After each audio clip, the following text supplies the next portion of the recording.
आदरणीय दर्शक वृंद नमस्कार। अपन विशेष में स्वागत करै छी। स्वास्थ्य सेवा के बात कल जाए तो संविधान एकरा आधारभूत सेवा के रूप में लेने छै जे सब नागरिक के पहुंच में होबे के चाही।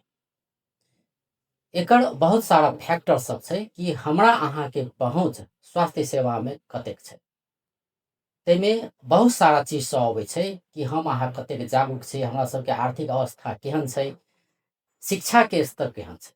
ई सब चीज कतौ न कतौ ओहिमे देखल जाइ छै।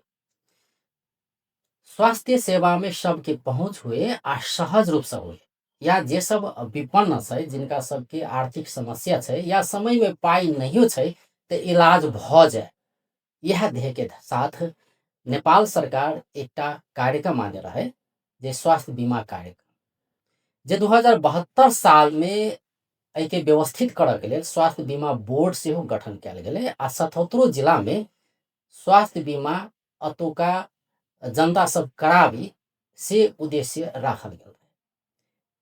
एकटा दुखद बात ई छै जे 7 प्रदेश में सबसे कम व्यक्ति मधेश में स्वास्थ्य बीमा करौने छै। आज तक के रिकॉर्ड के बात कल जाए तो 7,95,602 गोटे मात्र अखन धरि बीमित भेल छै। ई संख्या के बात करी, प्रतिशत में हिसाब करी तो 7 प्रदेश में सबसे कम 13% मात्र एहि प्रदेश में बीमित भेल छै या स्वास्थ्य बीमा कार्यक्रम में आबद्ध भेल छै। ई एकटा दुखद पक्ष छै।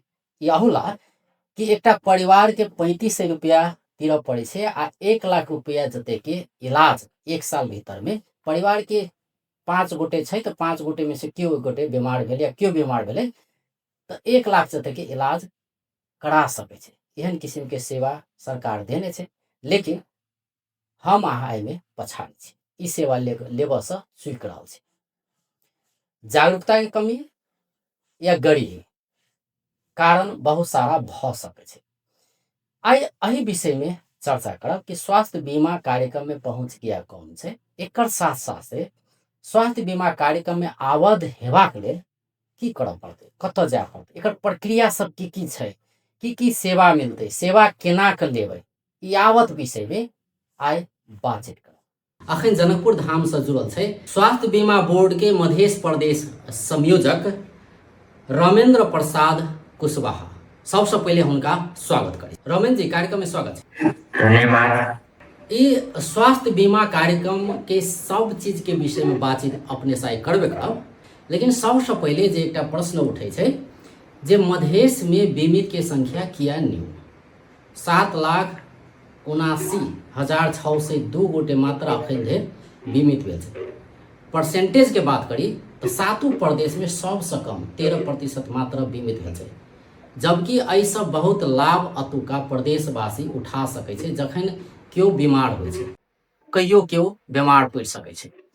ऐसा लाभ बहुत छै, उपलब्धता किया नहीं भरल छै, या कहीं जहि हिसाब से बीमित हो के चाहिए, संख्या बढ़ के चाहिए, से किया नहीं भरल छै।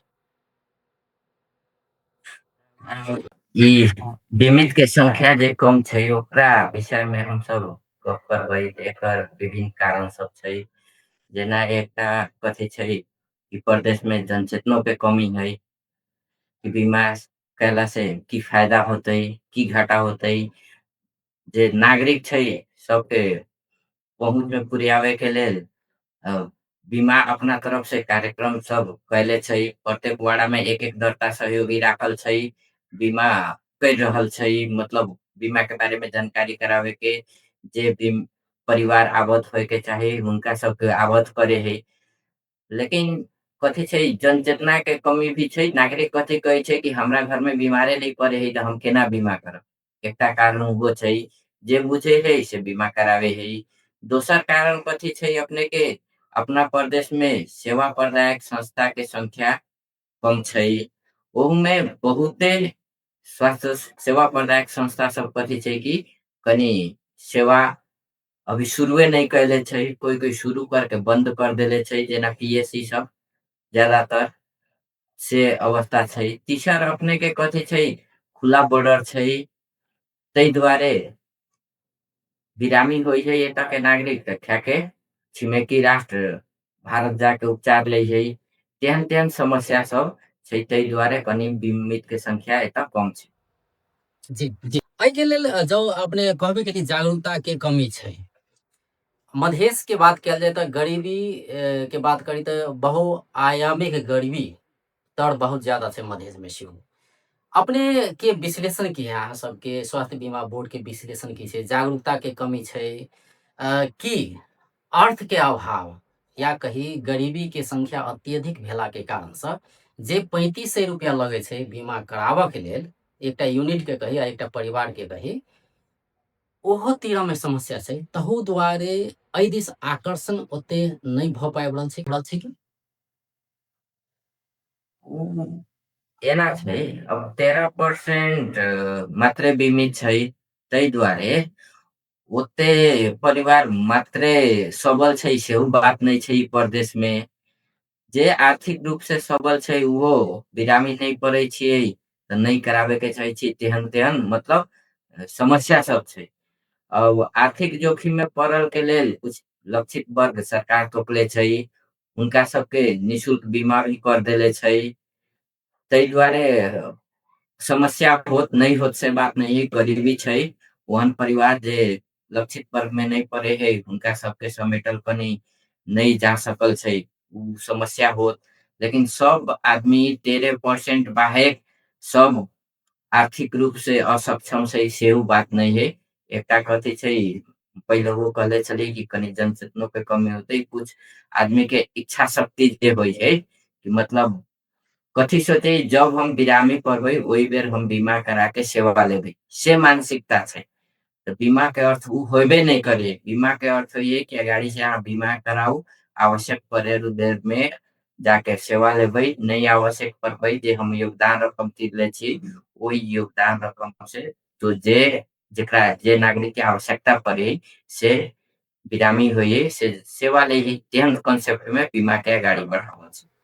आशा कयल जाय कि मधेश के जे प्रदेशवासी सब छै ओ सब सेहो, ओ सब जैसे छूटल फूटल छै ओ सब सेहो एहिमे आबद्ध होय से हम अहाँ आशा करी।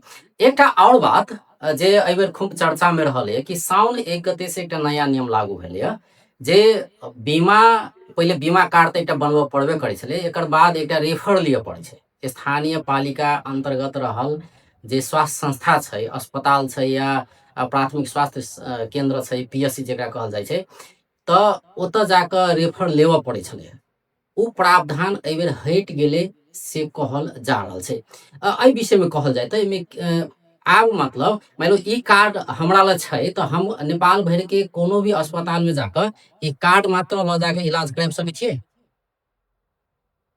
एकर प्रक्रिया सब छै, जेना पहिले कथी छलैया, अपने के सावन 2082 सावन 1 गते से पहिले तक के प्रक्रिया कथी छलैया, जब हम अहाँ बीमा करबै छियै ओहि बेर एकटा प्रथम सेवा बिंदु अपने से तोके के पड़े, अपन नजदीक बसाई के हिसाब से जे नजदीक के सेवा बिंदु छै ओकरा के प्रथम सेवा बिंदु एकटा हमरा अहाँ के चूज करे के पड़े छै। तो पहिले जे कार्ड में लिखल रहे छै प्रथम सेवा बिंदु के, जी जी जी, तब ओतऽ ओतऽ से रेफर लेबऽ पड़ै छलै, तऽ आब रेफर नहि तो लेबऽ पड़ै जी जी ओहिमे आबै छी हम, उहे बात छै। में आबै छी। तेहन सिस्टम छलैया। अब सावन 1 गते से कथी कर देले छै कि नेपाल भरी में स्वास्थ्य बीमा बोर्ड दूगो कैटेगरी छुटिया के हॉस्पिटल के लिस्टिंग कैले छै, वेबसाइट में भी रखले छै। अपने के एगो प्रथम सेवा बिंदु योग्य होने सेवा प्रदायक संस्था, एगो प्रेषण होने सेवा प्रदायक संस्था। ये में केहन रखले छै अपने के प्रथम सेवा बिंदु, जेना अपने के गांव घर में प्राइमरी हेल्थ सेंटर कही, प्राथमिक स्वास्थ्य केंद्र, नगर स्तरीय अपने के आधारभूत अस्पताल, ओकर बाद में अपने के जेना जिला अस्पताल सब भेलै, ओकर बाद में प्रादेशिक अस्पताल सब भेलै, उ सबके सरकारी जे छै उ प्रथम सेवा बिंदु के रूप में तोकले छै। तेहने अपने के निजी अस्पताल, सामुदायिक अस्पताल आ संघ सरकार के मातहत रहल अस्पताल सबके अपने के रेफरल सेंटर के रूप में तोकले छै। ओकर बाद में ई दूगो कैटेगरी भेलै, तीसरा कथी होई अपने के जेना मान लू अपने के इमरजेंसी सर्विस लेवे के पड़लै, इमरजेंसी केस भ गेलै, तो स्वास्थ्य बीमा बोर्ड से समझौता भेल नेपाल भरी के जुनसुकै सर्विस साइट में अपने जाके बिना रेफर के सेवा ले सकै छी इमरजेंसी केस के। एहिके एकटा उदाहरण देल जाय। मान लू ई कार्ड छै, ई मान लू सिरहा के एकटा पालिका से बनल छै, ठीक छै। आब सिरहा के एकटा पालिका से बनल छै, तऽ ई कार्ड लऽ कऽ ओहि पालिका अंतर्गत के जे स्वास्थ्य संस्था छै, पीएचसी कहल जाय, अस्पताल छै, तऽ ओतऽ एकटा इलाज कराबऽ मिलतै, से एकटा बात छै। एहि के बाहे प्रादेशिक सब अस्पताल में मिलतै इलाज कराबऽ। एकदम मिलतै। प्रथम सेवा बिंदु प्रादेशिक अस्पताल जे छै एतऽ जमा प्रादेशिक अस्पताल के मतलब एहि प्रदेश में तो सब जिला में छै प्रादेशिक अस्पताल। सब जिला में छै। तो सब जिला के मतलब सिराहा के लोग छै, तो वो परसा में तो खैर नारायणी अस्पताल छै ने, बारा में प्रादेशिक अस्पताल छै, रोथड़ में छै, सरलाही में छै, सब जिला में छै। तो कतौ जाकर इलाज कराबऽ पाबि सकै से कहि रहल छै अपने। पाइ सकै इहे प्रदेश मध्य मतलब सिर्फ प्रदेश ई कार्ड लऽ जाए पड़तै। ई सिर्फ ई कार्ड ले कार्ड लऽ जाके अपने के ई एगो एचआईवी प्रोफाइल छै, ओहू में अपन डाटा रख के बीमा नंबर रख के अपन मतलब कार्ड शो कर सकै छियै, नागरिक ऐप से भी अपन डिटेल्स ले सकै छियै, वो देखा के अपने हमरा सेवा कहके ले मतलब सकै। मान लू हम सिरहा के छियै, कोनो कारण से रोथड़ गेल छियै, ई कार्ड अगर जेबी में छै, बोकने छियै, और वही जो कोनो समस्या भेलै तो सीधा ओतऽ के सरकारी अस्पताल कहीं प्रादेशिक अस्पताल में जाकर इलाज कराबऽ पाबि सकै सएह बात। काठमांडू जाके जे प्रथम सेवा बिंदु तोपल छै, ओतो जाके सीधे सेवा ले। अच्छा, ई तो भेलै प्रदेश के कोनो भी प्रादेशिक अस्पताल में इलाज कराबऽ पाबि सकै छी सीधे, जे पहिले रेफर लेबऽ पड़ै छलै, आब ओ हटि गेलै, ठीक छै। एहि के बाहे प्रदेश बाहर कतऽ कतऽ जा सकै छी? काठमांडू अपने कहलिए में कोन कोन अस्पताल?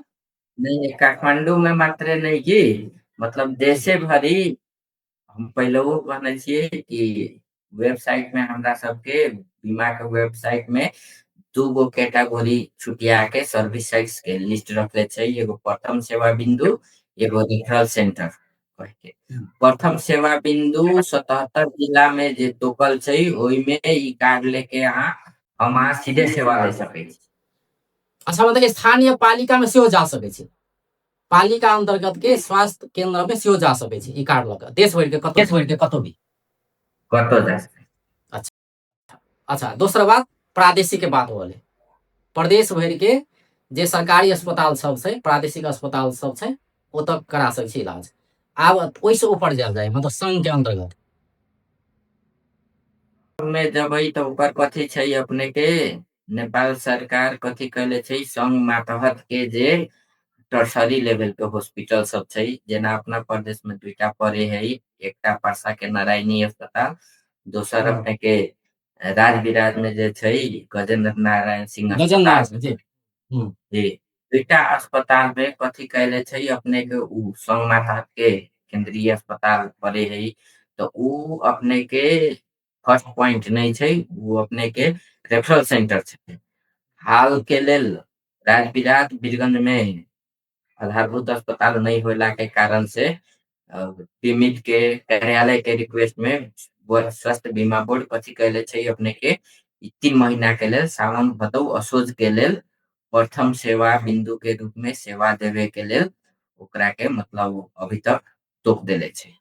मतलब संघ माथत के एहि प्रदेश के बात करी तो संघ माथत के दूटा अस्पताल छै ने, एकटा नारायणी, एकटा गजेंद्र नारायण सिंह राजविराज के अस्पताल, ठीक जी। नारायणी आ गजेंद्र सिंह अस्पताल छै संघ माथत के, तो अहू में इलाज कराबऽ पाबि सकै छी, सीधा ई कार्ड लऽ जेबै तऽ भऽ जेतै, ठीक छै, सएह कहलिए अपने। असोज मसान सँ असोज मसान तक मात्रे, ताहि के बाद जी। ताहि के बाद एना छै नेपाल सरकार के पॉलिसी कथी छै, प्रत्येक पालिका में एकटा आधारभूत अस्पताल निर्माण करे के जिम्मेवारी तोकले छै, मतलब ओहन हिसाब से बजटिंग कैले छै, ओहन प्लानिंग पर के अगाड़ी बढ़ रहल छै। प्रत्येक पालिका इस्टेब्लिश कर चुकल छै, सर्विस डिलीवर कर रहल छै, लेकिन प्रत्येक पालिका सब अभी इंफ्रास्ट्रक्चर ओकर बनाउने क्रम में छै। ताहि दुआरे मतलब टर्सरी लेवल के हॉस्पिटल मान लो अब नारायणी भेलै या अपने के राजविराज के गजेंद्र नारायण सिंह भेलै या काठमांडू के वीर अस्पताल भेलै जेना के महाराजगंज भेलै टीचिंग हॉस्पिटल। अब ओहिमे कथी सब आदमी एके ठाम ओहने हॉस्पिटल में पुग जाए तो सर्विस देवल एकदमै अप्ठ्यारो भ जाए। ताहि दुआरे हरेक आदमी के आवश्यकता ओहन लेवल के हॉस्पिटल में नहीं छै। ताहि द्वारा शुरू में अहाँ के नजदीक में जे छै ओतऽ से सेवा ली। बाद में नहीं उ तो मान लो स्थानीय तह में अगर और अस्पताल खोले छै सरकारी तो और सेवा ल सकै छै, उ तो अपन ठाव में छै नहीं, ओहि में कोनो दिक्कत के बात नहीं छै। लेकिन जखन लोग के वीर अस्पताल के बात अबै छै या कहीं नारायणी हॉस्पिटल जाय पड़तै या राजविराज जाय पड़तै तो कोनो क्रिटिकल कंडीशन रहल, रेफर करऽ वाला केस रहल, ओहन अवस्था में मात्रे जाइ छै नहीं, इहो बात छै। तो हमरा कहे के मतलब ई रहलै कि अपने जे कहली ने आधारभूत अस्पताल सब अगर वो खुल जाइ छै तो उ तो स्थानीय तह में मात्रे रहतै या कहीं ओकर सेवा जे रहतै से कमे रहतै नहीं, कमे रहतै। तो वो आसीन के बाद अपने जे कहलिए एकरा कनी और प्रश्न कयल जाय। आसीन के बाद जेना कि अपने वीर वीर हॉस्पिटल के बात केली, टीचिंग हॉस्पिटल के बात केली, तो अतौ इहे कार्ड लऽ के जेबै ने आसीन के बादो, अखन तो जा सकै छी। लेके तो जा सकै छियै लेकिन ओकर कथी होइए स्टेप बाय स्टेप जेना मान लू हम अहाँ जनकपुर हमरा अहाँ के बसाय छै, हम सब गेलियै प्रादेशिक अस्पताल में सेवा लेलियै। जे सेवा प्रादेशिक अस्पताल में उपलब्ध नहीं, मान लो कैंसर के सेवा तो नहीं छै। मान लो कोई व्यक्ति के कैंसर भेल छै तो उ कथी करत प्रादेशिक अस्पताल ओकरा के रेफर बना दे कैंसर हॉस्पिटल के। मतलब कैंसर तेहन हॉस्पिटल मतलब भरतपुर के लेल रेफर कऽ दै छै, तो रेफर पर कऽ देलकै तो फिर इहे कार्ड से काम चलतै। रेफर कार्ड जे रेफर रहल रेफर जी लेवे के पड़त, कार्ड लेके जी जाके अपने के सेवा लेवे। जी। मतलब एकरा अपने के ई समग्र बात बुझला से एकटा बात हमरा की बुझऽ में आयल जे प्रदेश के जे प्रादेशिक अस्पताल सब छै ओतऽ एकटा तऽ भेलै पालिका के जते भी अस्पताल सब छै मतलब आठों जिला के कही या देश भरि के कही, पालिका स्तर में 77 जिला में जतऽ भी अस्पताल छै ओतऽ सीधा जा सकै छियै। एकटा उ बात अपने कहलियै। दोसर अपने ई कहलियै कि प्रादेशिक अस्पताल सब छै जे मधेश में छै ओतऽ सीधे ई कार्ड लऽ के जा सकै छी। ओहिके बाद अगर उ अस्पताल सब अगर रेफर करै छै, काठमांडू करतै या नारायणी हॉस्पिटल करतै या वीरगंज में करतै या टीचिंग हॉस्पिटल करै छै, तखन ओहि अस्पताल के रेफर चाही। उ प्रादेशिक अस्पताल सब रेफर लिख के देतै तब मात्रे भऽ सकै छै। इएह बात छै। जी ये बात छै। जी तऽ ई अपने के जनरल केस में भेलकै। फिर मान लो हम अहाँ काठमांडू गेलियै एक्सीडेंट भऽ गेलै, इमरजेंसी केस भऽ गेलै तऽ जी अब तऽ रेफर लेके हम अहाँ तऽ नहीं जाए। हाँ जी ओहन कंडीशन में अपने हम अहाँ स्वास्थ्य बीमा बोर्ड से समझौता भेल जुनसुकै अस्पताल में जाके सीधे सेवा इमरजेंसी केस में ले सकै छी। अच्छा, ई समझौता वाला अस्पताल सब कोन कोन छै जतऽ अपने कहली कि इमरजेंसी केस में वही अस्पताल में सीधे जा सकै छै। जेना अब समझौता भेल लगभग 500 के हाराहारी में देशे भरि हॉस्पिटल से समझौता भेल छै। ओहिमे अपने के जेना पीएससी से सब पड़े है, जेना नया आधारभूत अस्पताल सब जे नगर स्तरीय बनल छै जे बन गेल छै कुछ बीमा में आ गेल छै। ओकर बाद में ई प्रादेशिक अस्पताल जे जिला में होई है उ सब रही है। ओकर बाद में अपने के संघ सरकार के सरकारी अस्पताल सब पड़े है। अब रह गेल के अपने के कुछ निजी हॉस्पिटल सब भी आबत छै। ओकर बाद में अपने के कुछ सामुदायिक हॉस्पिटल सब भी आबत छै। कुछ आँखा अस्पताल सब भी ई बीमा में आबत छै। ओकर लिस्ट अपने के वेबसाइट में वेबसाइट में छै, राखल। वेबसाइट में छै नहीं, वेबसाइट से देखल जा सकै छै लिस्ट कि कतऽ कतऽ सेवा लेल जा सकै छै नहीं, कोन कोन अस्पताल जरे समझौता भेल छै। आब एकटा और बात, निजी अस्पताल की बात करबै तऽ कोन कोन निजी अस्पताल में जेना प्रदेशे के बात कयल जाय तऽ मध्य प्रदेश में कोन कोन निजी अस्पताल में ई कार्ड लऽ जाकऽ सीधा इलाज कराबऽ पाबि सकै छी। अ, निजी अस्पताल में हम अहाँ सीधा ले जाके ई कार्ड यूज नहीं कर सकै छी। नहीं कऽ एहि सकै लेल छी। कि नहीं कर सकै छी। एहि लेल पहिले जे टोकल प्रथम सेवा बिंदु सब छै कतौ अब तऽ खुला छै प्रथम सेवा बिंदु, ओतऽ से जाके पहिले हम सब सेवा लेबै। यदि उ सेवा ओतऽ उपलब्ध नहीं है या उपचार संभव नहीं है ओकर बाद में जे सर्विस पॉइंट छै फर्स्ट सर्विस पॉइंट उ हमरा अहाँ के जे जब रेफर बना के दऽ देत, जौन हॉस्पिटल तोकत रेफर करत जे हॉस्पिटल में, ओतऽ जाके हम सेवा ले सकै छी। अब निजी हॉस्पिटल के बात करबै तऽ अपना प्रदेश में ओतऽ सप्तरी में छिन्नमस्ता नहीं, स्थायी अपने कनि जे हम कनि रोकऽ चाहै छी, जे अपने कहलियै कि प्रादेशिक अस्पताल में सीधे ई कार्ड लऽ कऽ देल जा सकै छै, एकटा ओ बात भऽ गेलै क्लियर ने? एहिमे तऽ स्थानीय के बाते नहि भेल। मानि लू केओ जनकपुर में रहै छै, जनकपुर में सीधा प्रादेशिक अस्पताल में ई कार्ड लऽ कऽ जेतै, एकटा ई बात भऽ गेल क्लियर।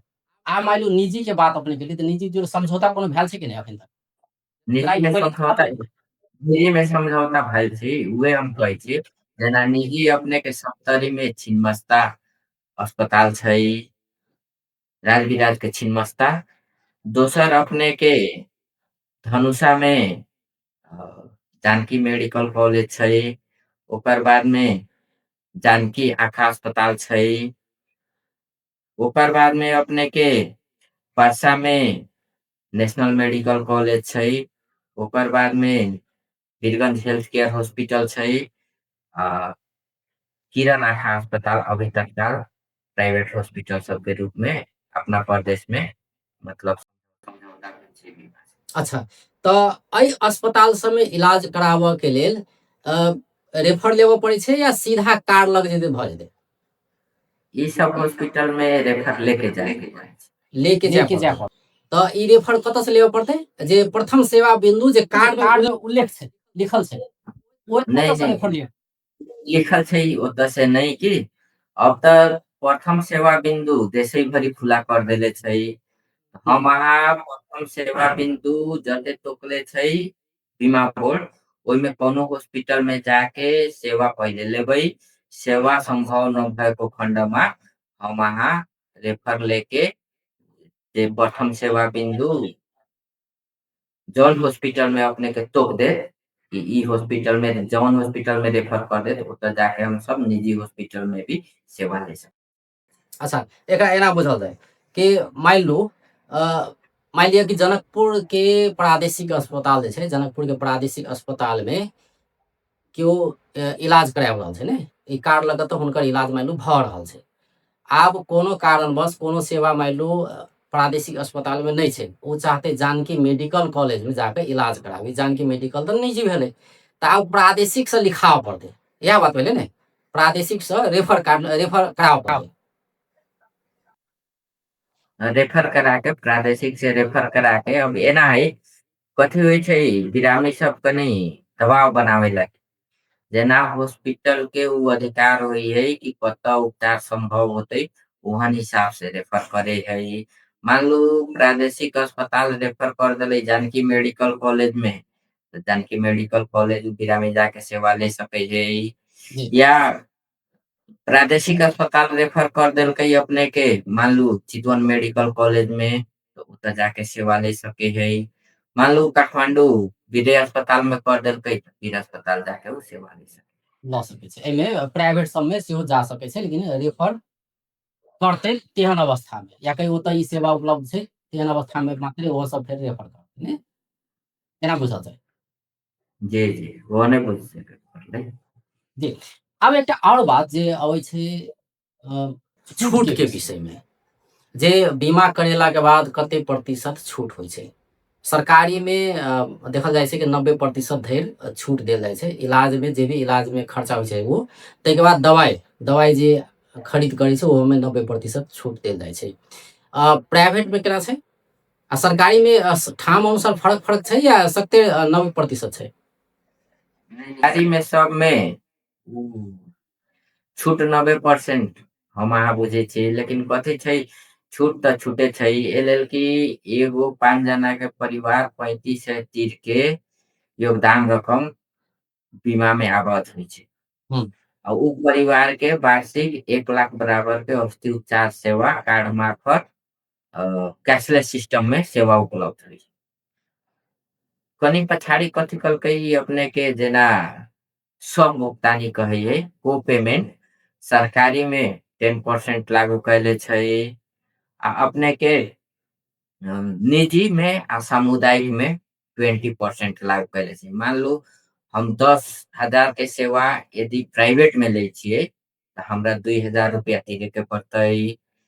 सरकारी में उहे 10,000 के हम सेवा लेबै त 1,000 रुपया में। हुँ।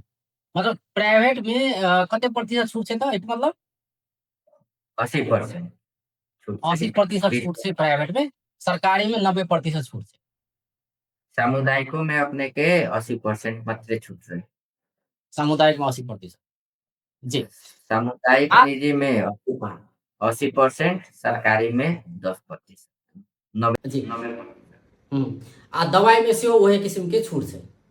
सब में ईच एंड एवरी सर्विस में ओहने रहै। हुँ। एकटा उपराग रहै छै जे सब बीमा करौने रहै छै तऽ ई बड़ा झंझट होइ छै बीमावला प्रक्रिया सब। इलाजो कराबऽ जाइ छी तऽ फेर बीमाके लेल अलगे लाइन लागऽ पड़ै छै। दवाइके बात कयल जाय तऽ सब दवाइ उपलब्ध नहि रहै छै तऽ इहो कि एहन किसिमके उपराग सब अबै छै तऽ एहिपर स्वास्थ्य बीमा बोर्ड की काज कऽ रहल छै? ई एना छै, एकरा के कनी हम सब जेना अब बिरामी कथी होइए, बिरामी जाइए तो उ कथी सोचैये कि मतलब हमरा देन एंड देयर हो जाके पड़ी सर्विस। अब मान लो बिरामी तो सब बिरामी है, पैसा तीर के उपचार करो या बीमा में आबत छै से बिरामी उपचार करो। बिरामी बीमा में जे आबत छै ओकरा प्रत्यक्ष पैसा नहीं तीरे के पड़े है, कतो से न कतो से बीमा बोर्ड या राज्य तो पैसा हॉस्पिटल के तीरबे करे है सेवा लिए बापत हो। हुँ। मान लो हम अहाँ पैसे तीर के उपचार करावे जेबै त जे बिरामी अगाडि आयल छै से अगाडि सेवा पावत, लाइन लगही के पड़त। जे पछाड़ी आयल छै उ पछाड़ी ओकरा सेवा मिलत। ई त स्वाभाविक चीज है। लेकिन कते आदमी सब कथी बुझले कि हम बीमा करैले छियै, हम कार्ड लेले छियै, हमर सेवा मतलब तुरंत होए के चाही। तेहन सोच से जाइए, ओहन अपेक्षा लेके जाइए। ताहि दुआरे कागजी कनी प्रक्रिया अब मिलाबै से तऽ कनि विलम्ब होइ छै से अपने कहै छी। कागजी प्रक्रिया से मिलाबऽ पड़ै छै। जी। अब एना छै, जेना पैसा तीर के जेबै त अहाँ नाम रखली, पैसा तिरली अहाँके टिकट काट देत। हुँ। जी। हम अहाँ कार्ड लेके सेवा जाइ छी त पहिले त कार्ड के वेरिफाई करे के पड़त।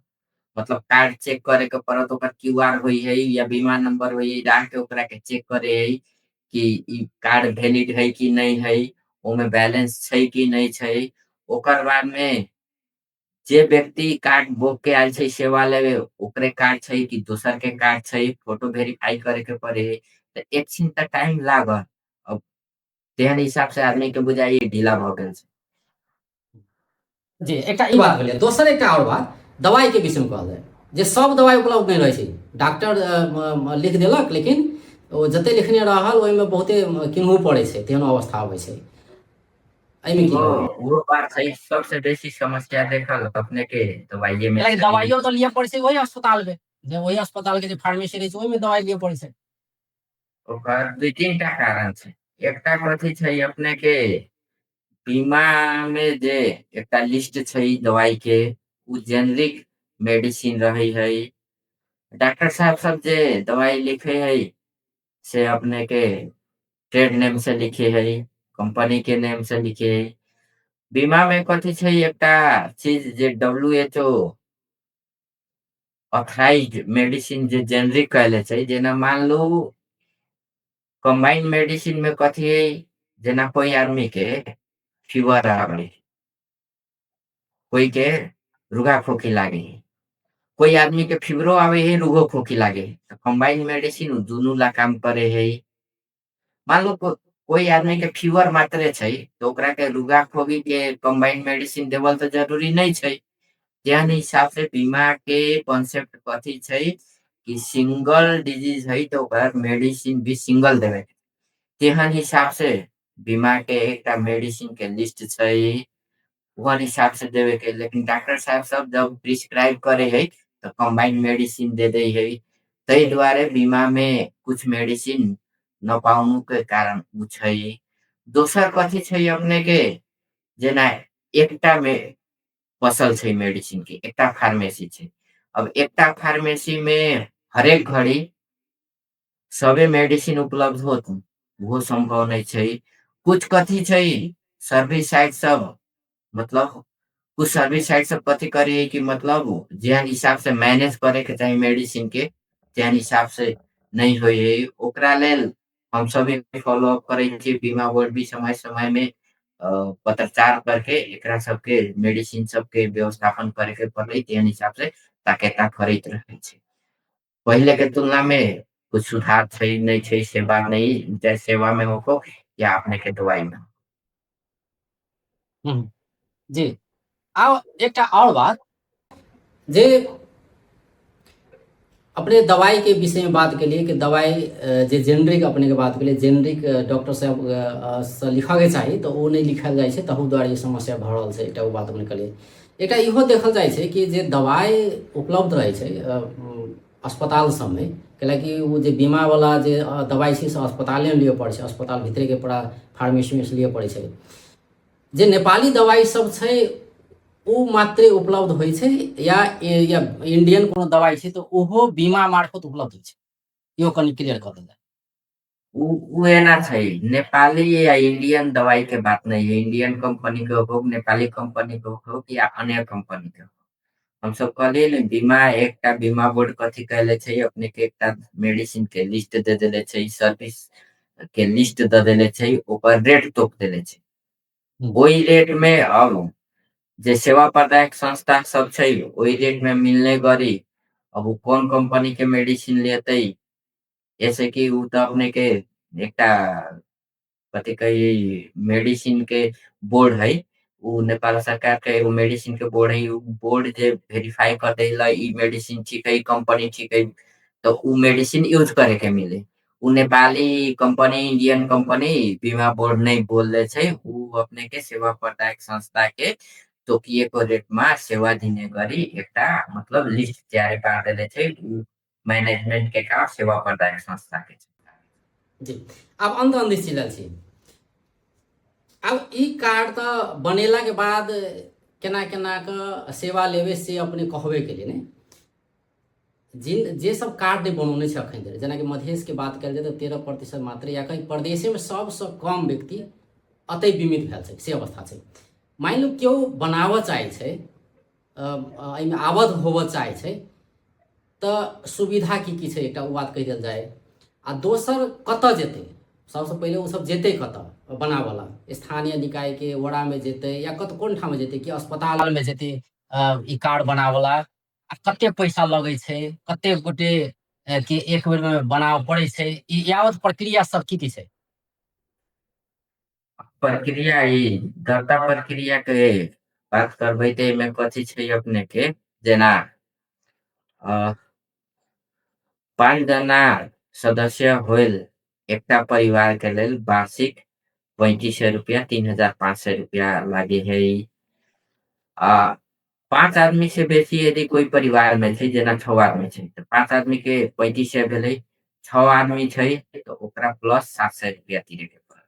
4200 रुपया 700 प्लस हो जेतै, मतलब 5 जना से जते आदमी बढ़त हक होत ओते 700 प्लस होते जाए।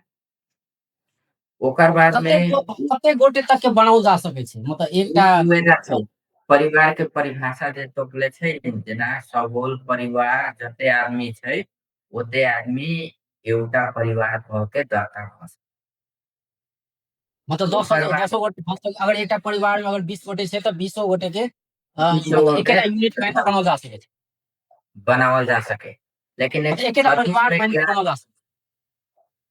एकेटा परिवार सगोल परिवार जेना डिफाइन कैले छै नेपाल सरकार, एउटै चुलोमा खाने, एउटै छानामुनी बस्ने जे तोकले छै, एकटा सगोल परिवार के परिभाषा देले छै।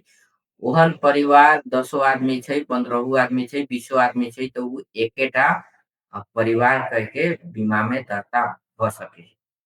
जी। अब एहिमे कवरेज के बात करी तो एक गोटे पर 20,000 रुपया छै ने, मतलब एकटा परिवार के अगर बनाबै छै तऽ 1 लाख रुपया के कवरेज भेलै, मतलब 1 लाख के इलाज कराय पाबि सकै छै 1 वर्ष के भीतर। उहे ना छै 5 जना सम्म के परिवार छै, ए लेल के ई कार्यक्रम परिवार में आधारित कार्यक्रम छै। ताहि दुआरे 5 जना बराबर के वार्षिक 1 लाख बराबर के सेवा दै है। बीमा नहीं कहै छै कि अहाँ के 1 जना बीमित भेलिए, 5 जना भेलिए 1 लाख भेलै तऽ 1 जना पर 20,000 पड़तै, उ कांसेप्ट में नहीं है। मान लो एमे जे बीमार पड़तै से सेवा लेतै, जे तोकल छै एगो सीमा, उ सीमा भीतर रह के सेवा ले सकै। जे बिरामीए नहीं पड़तै तो ओकरा सेवा के आवश्यकता नहीं पड़तै।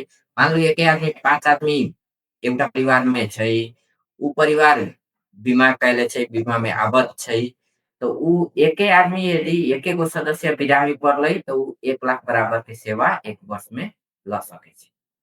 ल सकै छै। और एकटा बात, इंडिविजुअल कोई व्यक्ति एक गोटे चाहते बीमा में आबद्ध हुई, स्वास्थ्य बीमा में, तो भ सकै छै कि नहीं भ सकै छै, कि 5 गोटे के परिवार चाहिए? नहीं, ओना नहीं है, जेना मान लो 5 गो एगो 5 आदमी के एगो परिवार होई, ई एकटा कंसेप्ट मात्रे तोकल छै कि 5 जना बराबर होई। ए लेल कि एगो जनगणना में अनुपात, परिवार के अनुपात में 4.75 तोकले छै। ताहि दुआरे 5 जना के एकटा परिवार होई, उ कंसेप्ट छै। मान लो एउटा कुनै परिवार में एके आदमी छै या दुइये आदमी छै, त ई परिवार में आधारित भेला से एको आदमी होत एउटा परिवार में, त ओकरा 35 से तिरे के मतलब पड़त। 35 से लगतै से है, एको गोटे छै तो 35 लगतै, 2 गोटे छै तैयो 35 35 से। 35 ओकर बाद में कथी छै, 5 जना बराबर छै तो ओकरा 1 लाख के सेवा मिलतै। 6 आदमी होई है तो ओमे 20,000 रुपया अपने के सर्विस में भी ठप भ जाई। जेना पहिले तो 1 अपने लाख के 20 हजार के सेवा होतै, जे 1 लाख 20 हजार के सेवा मिलतै अगर 6 गोटे छै तो। 20,000 सेवा भेलै, ओहने संख्या बढ़त 20-20 हजार रुपया अपने के सेवा में भी ठप हो जाई है। अधिकतम अपने के 2 लाख बराबर के सेवा बीमा से उपलब्ध होई। अब अंत में अपने ई कह देल जाए कि कार्ड के बनावत चाहे छै तो कतऽ जाय पड़तै, आ की चाही कार्ड बनाबऽ के लेल, की चाही? कार्ड ना हम पूरा प्रक्रिया अपने के क्लियर कर दै छी। एमे कथी छै, यदि कोई परिवार स्वास्थ्य बीमा बोर्ड में आबद्ध होय के लेल प्रत्येक वाड़ा में 1 जना दर्ता सहयोगी के व्यवस्था कैल छै। उ दर्ता सहयोगी प्रत्येक घर दैलो में जाके स्वास्थ्य बीमा कार्यक्रम के बारे में जानकारी देवे के, आबद्ध होना चाहने परिवार के प्रत्येक सदस्य के फार्म भर के, फोटो खींच के, ओकर रसीद काट के, योगदान रकम लेके बीमा कर देवे के प्रावधान छै। ओकर बाद में ई कार्यक्रम के लेल तो अपने ई कहै छै कि प्रत्येक वाड़ा में छै ई व्यवस्था, प्रत्येक वाड़ा में एक बीमा जना दर तोकल गेल छै। एक जना दर्ता सहयोगी छै प्रत्येक वाड़ा में। अच्छा। हुँ। अब ओकरा लेल कथी छै, अपने के जेना मान लू अपने के कांटेक्ट में बाय द वे नहीं अलै, कोई नागरिक बीमा करावे के चाहिए, कांटेक्ट में नहीं आवे है, तो संबंधित जिला के जिला कार्यालय में फोन करके ओकर नाम नंबर लेवल जा सके है, या वाड़ा कार्यालय में कांटेक्ट करके पूछल जा सके है कि के व्यक्ति छै, ओकर नंबर संभव है समय वाड़ा कार्यालय से मिल जात। यदि नहीं मिले है तो मतलब जिला वाड़ा कार्यालय कार्यालय में मतलब कंटिन्यू ओ व्यक्ति बैसल नहीं रहे छै, मतलब हुनका से मतलब जाय वाड़ा पड़ै छै। कार्यालय बड़ा कार्यालय में उ नहीं बैसे है, उ अपने के प्रत्येक हरदैलो में जाके घरे में जाके बीमा कर दे। अच्छा। हुँ। ओकर बाद में एकरा लेल अपने कहलिए कि डॉक्यूमेंट कथी-कथी चाही से क्लियर कर दै छियै। एमे 2 गो कैटेगरी छै अपने के बीमा करे के। एगो कथी छै अपने के सामान्य परिवार, जे योगदान रकम तीर के बीमित बने है। दोसर कथी छै, नेपाल सरकार अपने के लक्षित वर्ग तोकले है, बीमा बोर्ड के ऐन नियमावली अनुसार लक्षित वर्ग तोकले है। लक्षित वर्ग 7 प्रकार के होई है, जेमे से अपने के कथी छै, लक्षित वर्ग में जेना अति गरीब, क वर्ग के गरीब परिवार छै। ओकर बाद में अति अपांग परिवार छै, अपांगता भेल व्यक्ति छै, कुष्ठ रोगी छै, एचआईवी संक्रमित छै, ओकरा बाद में एमडी या टीबी संक्रमित छै, तो ओकरा परिवारे के अपने के कथी करे है, निःशुल्क रूप में मतलब आवश्यक डॉक्यूमेंट कागजात सब संलग्न करके उ परिवार के बीमा कर दै है निःशुल्क। ओकर बाद में 17 वर्ष ज्येष्ठ नागरिक के सेहो निःशुल्क छै ने? ज्येष्ठ नागरिक के निःशुल्क छै। 17 वर्ष कटल ज्येष्ठ नागरिक के हक में 1 जना के एगो परिवार मान के निःशुल्क बीमा कर दै है। आ उ ज्येष्ठ नागरिक 1 लाख बराबर के परिवार के जे पॉलिसी छै, 1 लाख बराबर के सेवा पाउने प्रावधान छै।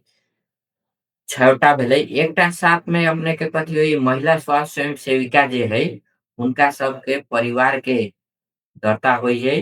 आ उनका सबके योगदान रकम के 50% छूट होने व्यवस्था है। जी। एकटा और बात जे किछु दिन पहिले प्रधानमंत्री के.पी. शर्मा ओली द्वारा एकटा घोषणा सेहो कयल गेलै कि जटिल रोग लागल व्यक्ति सबके जेना डायलिसिसमे जे सब छै हुनका सबके अगर स्वास्थ्य बीमामे आबद्ध छै तऽ हुनका सबके निःशुल्क सेवा देल जेतै, एहन किसिमके बात सब सेहो आयल छै। तऽ एहिपर की छै बोर्डके नीति? केना छै, हम नया कुछ चीज ई सावन एगते से थप भेल चीज सब छै उ प्रावधान के बारे में हम अहाँके जानकारी करावे के चाहे छी। जेना पहिले कथी छलै, अपने के 3 महीना के साइकिल होइ छलै, ओकर बाद में अहाँके 1 महीना कलेक्शन आ एंट्री के टाइम होइ छलै, ओकरा बाद वाला महीना से अपने के सेवा शुरू होइ छलै। अब कथी कहले छै ई सावन 1 गते से 2082 सावन 1 गते से 12 महीना के 12 गो साइकिल होइ छै। मान लो ई सावन महीना में जे परिवार बीमित होतै उनका सबके सेवा कथी होइ छै कि ई भदौ छोड़ के असोज 1 गते से शुरू होतै। भदौ महीना में जे परिवार कार्यक्रम में आबद्ध होतै उ असोज छोड़ के कार्तिक 1 गते से हुनका सबके एक महीना सेवा गैप शुरू। रहत। तऽ आइ अगर दर्ता एक करबै तऽ 1 महीना आगे ओ 1 सेवा नहीं महीना रहत, के सीधे बाद बाद। 1 महीना बाद पहिले कथी छलैया 3 महीना के साइकिल छलैया, 1 महीना गैपिंग होइ छलैया, ओकरा बाद वाला महीना में सेवा शुरू होइ छलै। त एगो नया चीज थप भेलै बीमा, एकरा के परिमार्जन करबै स्वास्थ्य बीमा, एकरा के परिमार्जन कलकै कार्ड एक्टिव एकरा जेना अपने कहलियै 1 महीना बाद, तऽ ओ कार्ड एक्टिव भेलै कि नहीं से केना बुझतै? ओहिके लेल तऽ फेर जाही पड़तै नहीं संबंधित नहीं अस्पताल। एक्टिव और एना होई है, एना होई है। उ कथी होई, मान लो अपने के घर में जाके हम मतलब दाता सहयोगी बीमा करते, अहाँ से पैसा ल ले, अहाँ के कार्ड उपलब्ध करा दे। हुँ। आ जिला में जे कर्मचारी सब छै उ सब कथी करे है, महीना में जेना मान लो ई सावन महीना में जते दर्ता होते भदौ फर्स्ट वीक में फील्ड में जाके पालिका में जाके उ दाता सहयोगी सबसे कलेक्शन कर ले है।